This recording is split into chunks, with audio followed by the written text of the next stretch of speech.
शङ्कराय च मयस्कराय च नमः शिवाय च शिवतराय च भवहराय च महाप्राणदीपं शिवं शिवं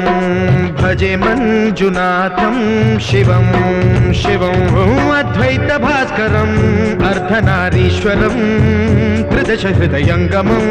चतुर्दधिसङ्गमं पञ्चभूतात्मकं षट्शत्रुनाशकं सप्तस्वरेश्वरं अष्टसिद्धीश्वरं नवरसमनोहरं दशदिशासु विमलम्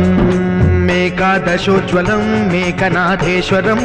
प्रस्तुतिवशङ्करं प्रणतजनकिङ्करं दुर्जनभयङ्करं सज्जनशुभङ्करं प्राणिभवतारकं प्रकृतिहितकारकं भुवनभव्यभवनायकं भाग्यात्मकं रक्षकम् ईशं सुरेशम्